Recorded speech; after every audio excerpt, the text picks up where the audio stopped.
इसमें हमने आपको बताया था प्रश्नोत्तर। इसमें प्रश्नोत्तर आपको बताए और उसके बाद यहाँ पर कुछ शुद्ध रूप हैं, सही का निशान लगाना है, ध्यान रखें।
इसमें आगे ऑप्शन दिए हुए हैं, उन ऑप्शनों में से छांट करके आपको लिखना है। आरूढ़म,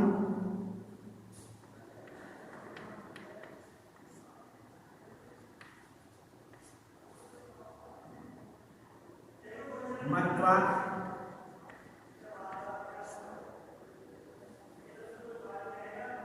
भवितुम,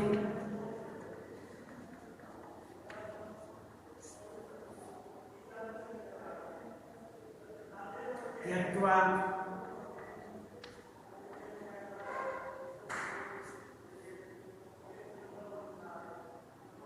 और दृष्ट्वा।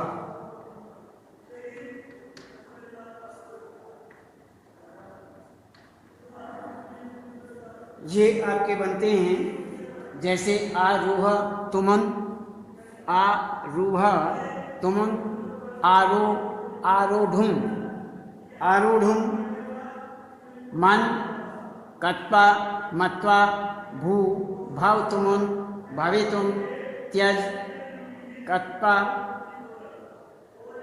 त्यक्त्वा, दृष्ट्वा, दृष्ट्वा। तो ये आपके इस प्रकार के रूप बनते हैं। इन पर निशान लगाने के लिए कहा हुआ है, आप ध्यान से इन्हें कर लेना।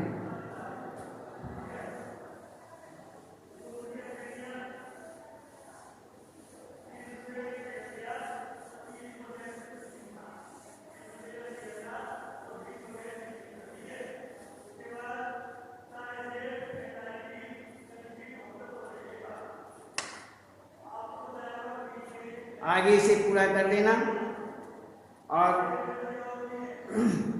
ये चिन्ह हैं, इसमें कर लेना। ये मित्र काम मित्रे, इसमें रूप दिए हुए हैं, इन रूपों को पूरा कर लेना विभक्ति के अनुसार और वचनों के अनुसार। आगे चौथा शुद्ध संस्कृत रूप पर सही का निशान लगाना है। अच्छा मित्र, सन्मित्र, अचानक, सहसा, भालू भल्लू कहा चढ़ने के लिए, आरूढ़ुम, मरे हुए की तरह मृतवत, और कहलाता है, इसमें यहाँ पर कहलाता है कथयति। छोड़कर त्यक्त्वा, तो इसी प्रकार से ये पूरा कर लेना। और ये हमने कल भी बताया था आपको कि ये क्रम बनाना है वाक्यों का कथामिक क्रम के अनुसार, ये हम आपको बता चुके हैं ध्यान से। अब देखते हैं प्रोपकारे एव जीवनस्य साफल्यम, ये पाठ देखते हैं इसे।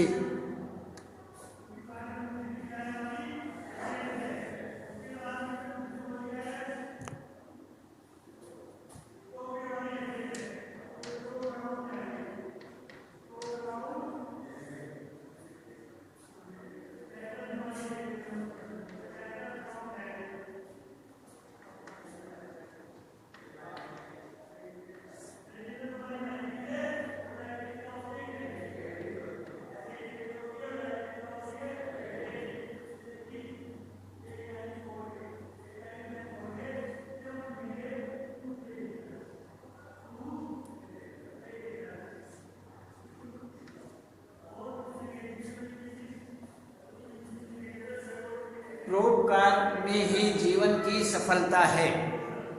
यदि कोई परोपकार करता है तो जीवन उसी में सफल होता है। ये यहाँ पर बताया गया है।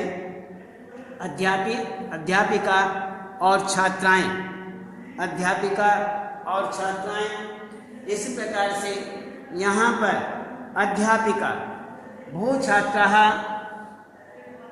भो छात्राः कहते हैं, अरे छात्राओं किम यूयम जानित, तुम सब क्या जानते हो, तुम सब क्या जानते हो, यद जो परोपकार भावना न केवलम, परोपकार भावना यदि नहीं है केवल मानवेषु अपितु वृक्षेषु अपि भवति, केवल मानवों में अपितु वृक्षों में भी होती है। यहाँ पर कहते हैं कि जिस प्रकार मानव जाति में परोपकार की भावना होती है उसी ही प्रकार से वृक्षों में भी होती है। छात्रा नैव महोदय कहते हैं कि भो छात्राः, छात्राओं किम क्या तुम सब जानती हो, यत परोपकार भावना, जो परोपकार भावना है न केवल मानवेषु, न केवल मानवों में बल्कि अपितु वृक्षों में भी होती है। ये जो भावना होती है ये वृक्षों में भी पाई जाती है। तो छात्र कहते हैं, छात्राएं कहती हैं कि नैव महोदय, नहीं महोदया नहीं, कथम कथम कहो कहो, कथयतु महोदय, महोदय कहो।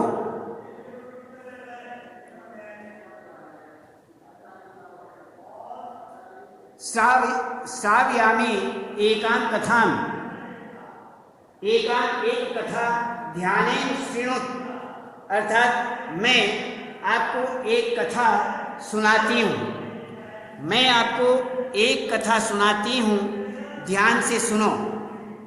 एकस्मिन् वने आम्रस्य निम्बस्य च द्वौ वृक्षौ आस्ताम्। निम्ब वृक्षः आम्रवृक्षात् अपि उच्चतरः आसीत्। एकदा राज्ञी मधुमक्षिका निम्ब वृक्षस्य शाखायां स्वछत्रकं मधु छत्रकं रचयितुं तब प्रार्थयत्, किन्तु निम्ब वृक्षः नैव अमन्यत। ततः सा आम्रवृक्षं प्रार्थयत्, परोपकार भावनया संयुक्तः सः तस्य प्रार्थनां स्वीकरोति स्म। एव सा राज्ञी मधुमक्षिका अन्यासां मक्षिकाणां सहयोगेन शीघ्रमेव तत्र मधु छत्रकम् अरचयत्। स्वप्रोपकारस्य अनेन कार्येण आम्रवृक्षः सन्तुष्टः आसीत्। अन्यस्मिन् दिवसे त्रयः नरः तत्रागत्य विशालं निम्बवृक्षं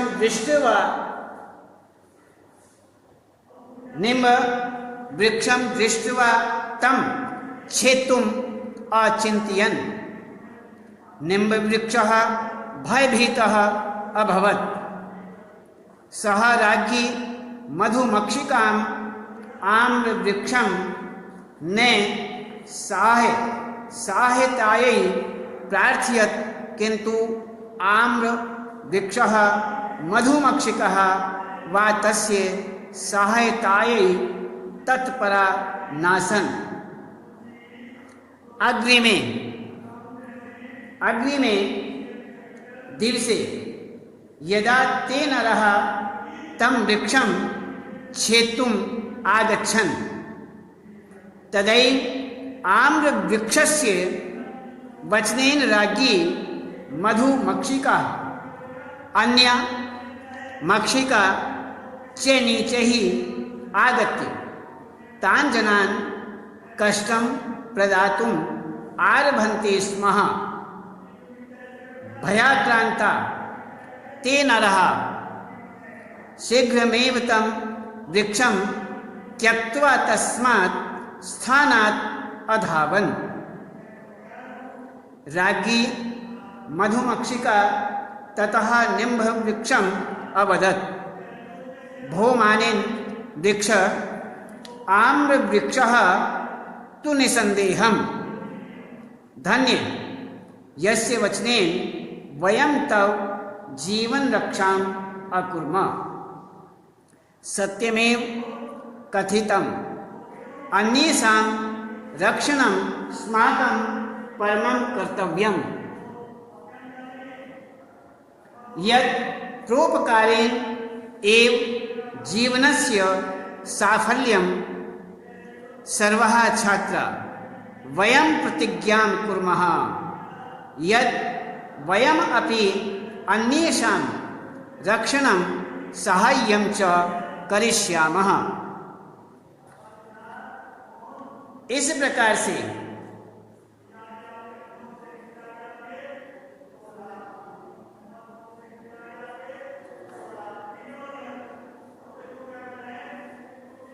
यहाँ पर ये परोपकार की भावना यहाँ पर बताई गई है। तो इस प्रकार से यहाँ पर परोपकार की भावना के अंतर्गत हम ये आपको बता रहे हैं।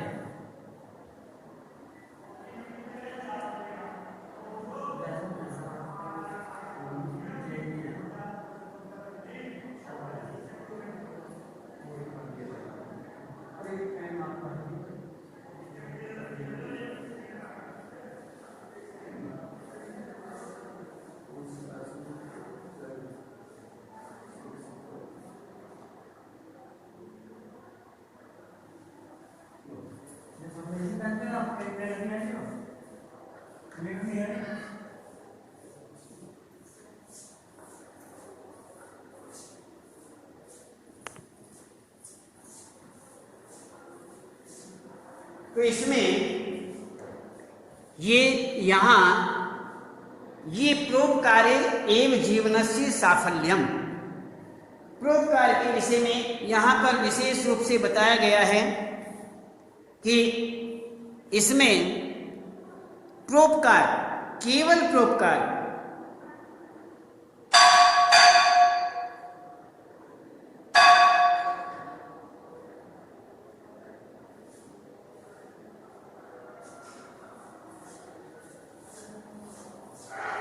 इसमें परोपकार से संबंधित ये यहाँ पर आपको हमने बताया। और इसमें